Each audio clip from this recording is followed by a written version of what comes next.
sekarang kita pindah ke sinkronik.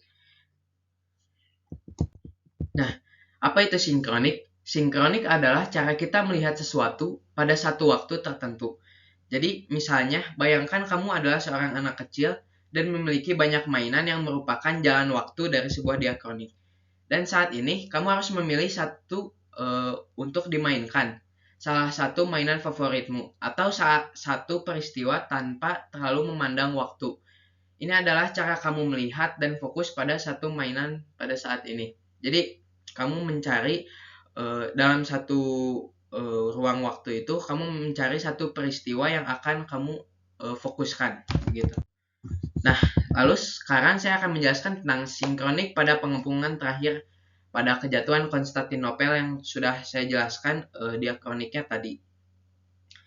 Lalu, jadi Konstantinopel ini merupakan kota yang strategis karena dihimpit oleh benua Asia dan Eropa dan menjadi pusat perdagangan. Ini hanya flashback dari cerita yang saya jelaskan tadi. Jadi kota tersebut itu merupakan kota yang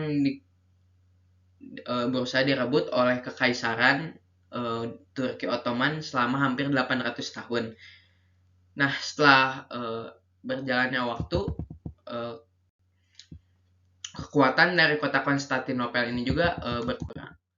Nah, langsung saja kita masuk ke sinkroniknya, yaitu lalu terjadilah pengepungan terakhir ini, yang merupakan sinkronik yang akan saya ambil dari cerita ini. Mehmet II atau Al-Fatih, yang merupakan pemimpin pasukan Ottoman, pergi membawa pasukan kurang lebih 100.000 orang.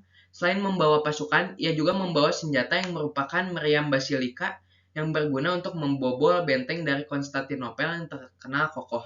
Jadi benteng Konstantinopel ini terkenal sangat kokohnya sehingga sulit untuk direbut oleh kekaisaran lain juga. Jadi Al-Fatih ini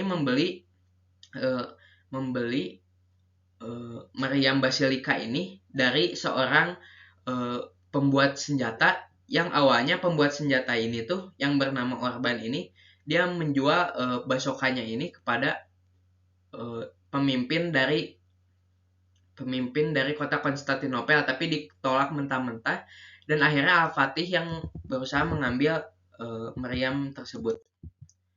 Nah, lalu setelah tiba di sana bersama 100.000 orang lainnya, Al-Fatih mengirim surat ke dalam kota untuk meminta dengan damai. Tetapi ditolak mentah-mentah juga. Satu-satunya jalan untuk menuju kota Konstantinopel yaitu adalah temboknya. Karena jalan yang lain sudah dijaga dengan ketat, jadi cara mereka masuk melalui temboknya dengan menggunakan meriam yang sudah dibawa tadi dengan 49 meriam lainnya. Nah, selama 40 hari mereka menembakkan meriam tersebut tapi tidak terlalu berpengaruh.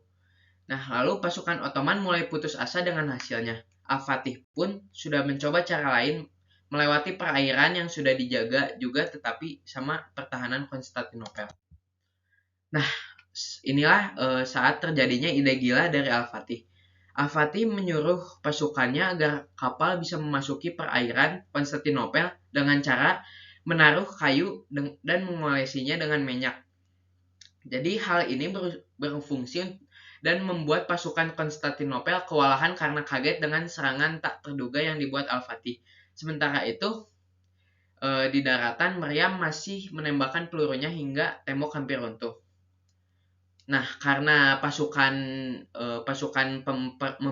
yang memperbaiki tembok tersebut sedang sibuk dengan penyerangan di daerah perlautan tadi, jadi tembok yang ada di baris utama itu mulai hancur. Nah, lalu terjadilah penaklukan.